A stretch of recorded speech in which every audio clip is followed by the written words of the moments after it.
Hello and welcome to Endstep, the Upkeep Aftershow. This was kind of a weird episode. Wow, almost breaking everything in my studio. Boom.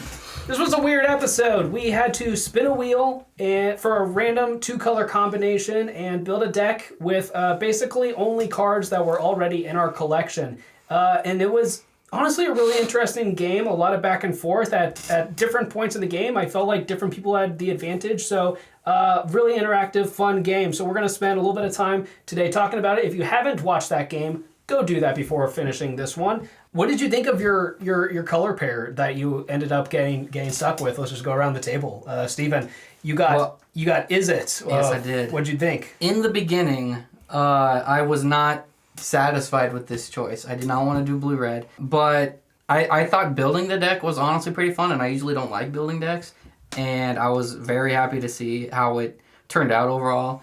Got very close to winning, and definitely will keep this deck together. What about you, Jason?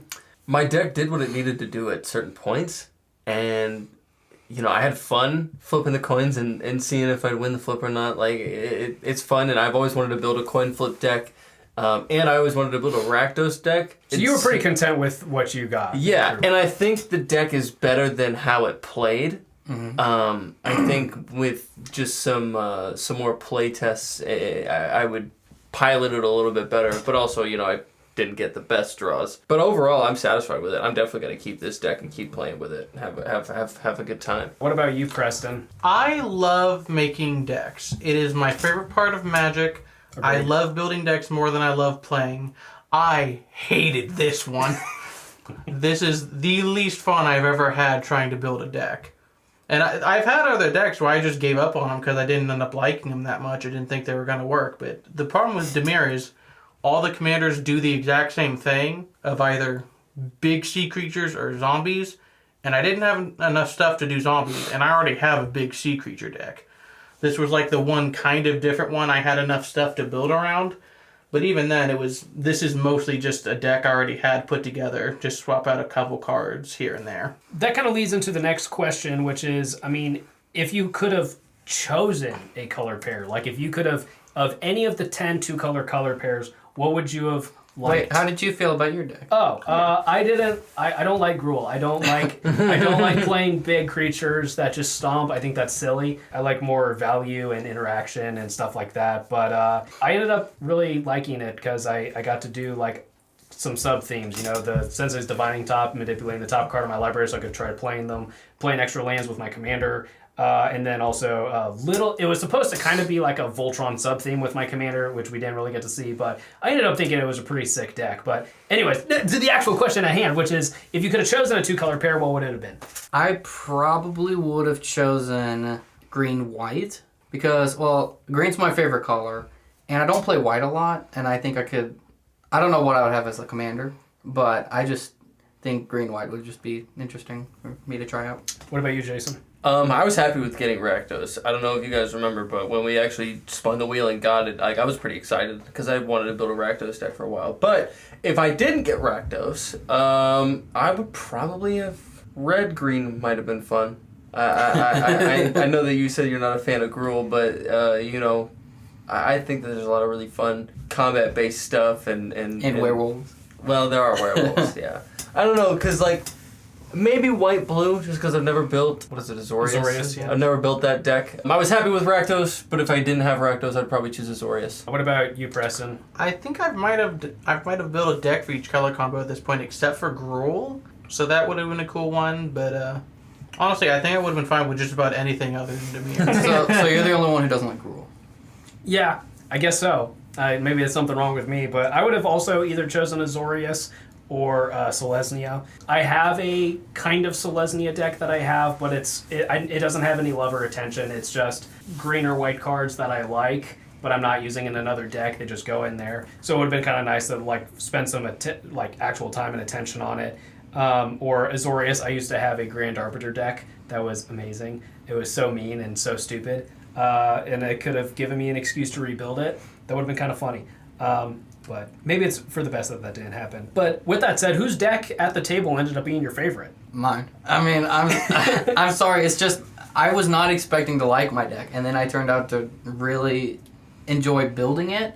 I was happy with how it turned out. I just really liked it. Although Jason's deck was very unique too, because there's so much chance that's involved with it. It's a 50-50 chance of him doing something really good or Nothing. Yeah. So I think that is a pretty unique deck too. I also gotta say mine. I know it didn't perform very well, but I just had a lot of fun doing all the stuff that I did. Like when 1 black mana, save your thing when it dies, return to the battlefield tap. Like I did that 3 That was times an just to get the exciting copy. moment. Yeah, It was that was just an exciting fun. I just enjoyed that. It's the chaos of it, the Yeah. chance. This is almost like a chaos deck. What about you, Preston?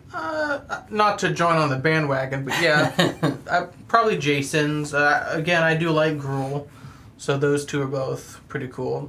I also like Steven, so really all of them are pretty cool. Yeah, I actually agree. I think all of the decks ended up being pretty sweet, pretty decently strong, but Jason's would probably be my favorite just because I like the kind of chaos and the chance of it all. I think that leads to really entertaining. I would exciting never games. want to build one, but I'm glad someone here has one that seems Yeah. like they want to keep and build around. That's the next question: is what do you feel about keeping these decks or upgrading them over time? Because one of the rules around building these decks was you could borrow cards from other decks that you have, which could lead to do I actually leave this deck together or not, or is it even something I enjoy playing? But Steven, you were saying that you were thinking about keeping it together, right? Yeah, I really liked how it turned out, as I've said, and I think I'll keep it together. Yeah, I like it. What about you guys? I'm definitely gonna keep it together. I'll have to either get proxies for cards that I already own that that I pulled out of other decks to put in this one. Definitely gonna try and make some changes. I already know of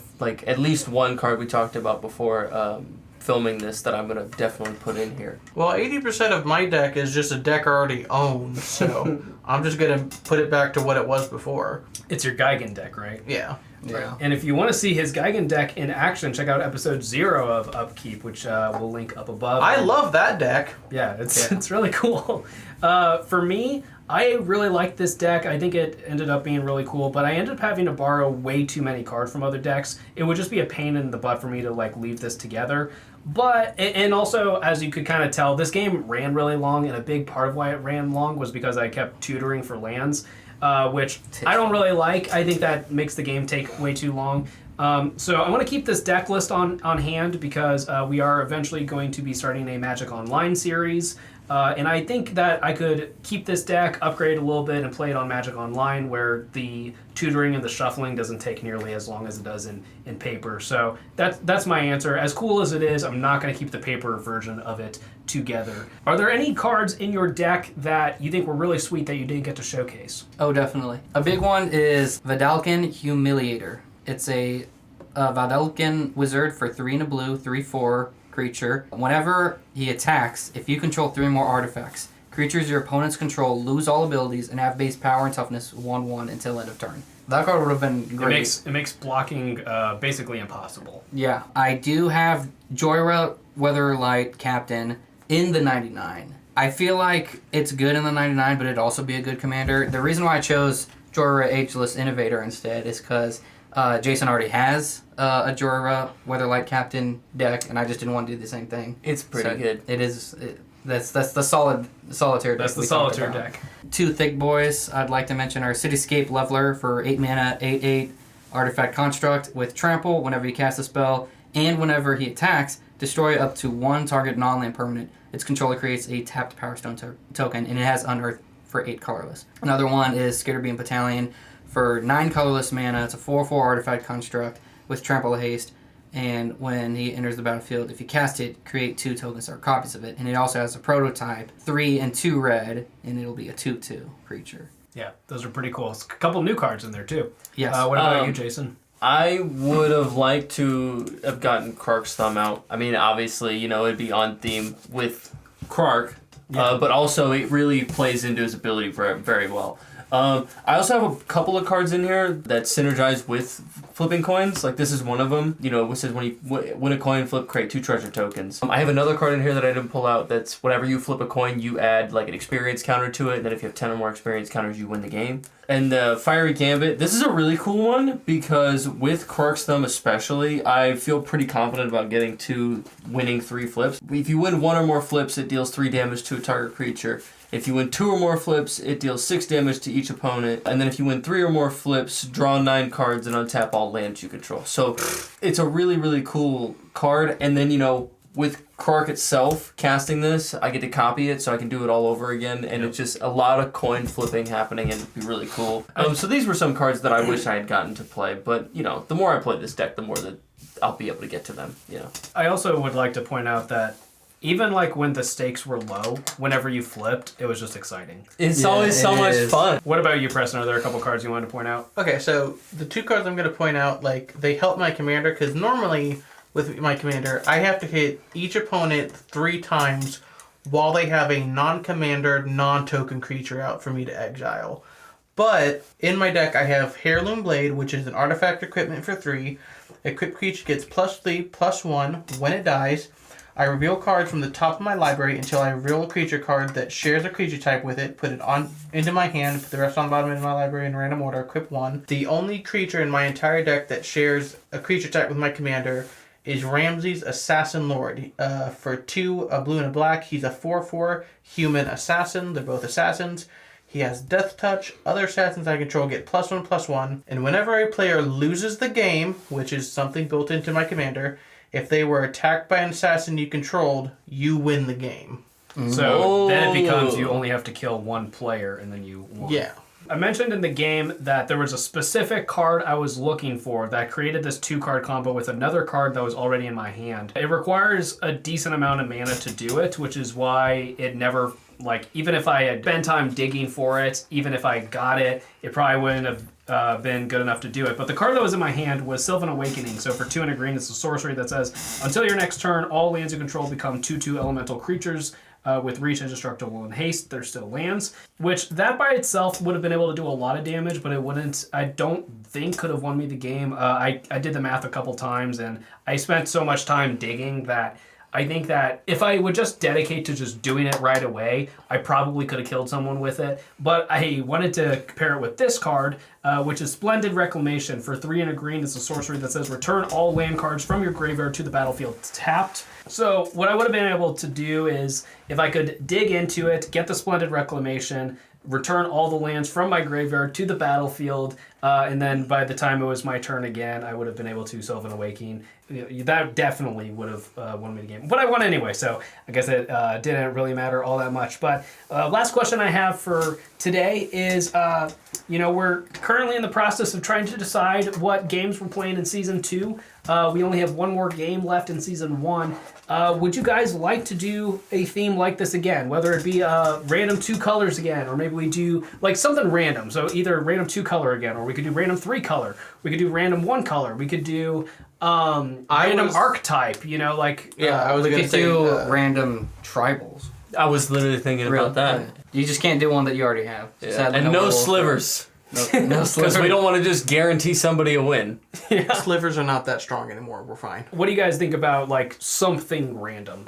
I like it. Whether it's another dual color deck like we did, you just obviously can't do the same one we did this season. Yeah, we would rig it in a way that you would have to play the same. Or even color like game. all the 3 color options would be interesting. Mm-hmm. Or maybe you 1 color's random and then you get to pick 1 color.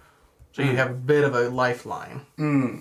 But also, like, I was thinking keywords, doing random keywords, and then whatever keyword you get, you build around that keyword. I feel like that's... We'd give a couple mulligans, because there's some poopy keywords, but... Yeah, like horsemanship. Yeah, Bushido 1. Yeah, Oh, God. those cards are kind of expensive. So, yeah, the horsemanship with something like cards. that, we'd give some mulligans, but otherwise... But some of them are just, like, not that good. Like, Vigilance is really bad in comparison to Double Strike or Menace or Death Touch. So, like, yeah, I don't know. I don't know. You didn't want to attack me when I had that 8/8 with vigilance, so Because it was an 8/8. That had nothing to do with having Vigilance. Something we could do is we could get a list of companions together like a list of good or decent enough companions for Commander, and then spin, and we each get a random companion, and then we have to pair up a Commander with that companion, and we build around that. Or partners. I like partners more than companions. I think that is an option. I think one of the episodes we are going to do in Season 2 is companions, because Tommy has a companion deck. I do. I am building a companion deck. You have a companion deck? Browlin and Chatbrez. Or no, they're partners. That's partners. They're partners. Never mind. I'm sorry. Yes, silly goose. We'll figure it out. If you have recommendations, by the time this game comes out, we might have already decided what all the games are going to be for Season 2. But in case I'm wrong, drop a comment. Let us know what kind of themes you would like us to do. Otherwise, we will be back next week for the Season 1 finale of Upkeep. Woo! And then the week after that, we'll do this one last time. And then the week after that, we'll have a video where we just kind of talk about Season 1, what we learned, and what we'd like to do moving forward. We'll kind of go over like some of the statistic, who won the most, what colors did we play the most, and then what our favorite games and least favorite games were, so we can learn for Season 2. But yeah, we will see you guys later. Have a good one. Bye.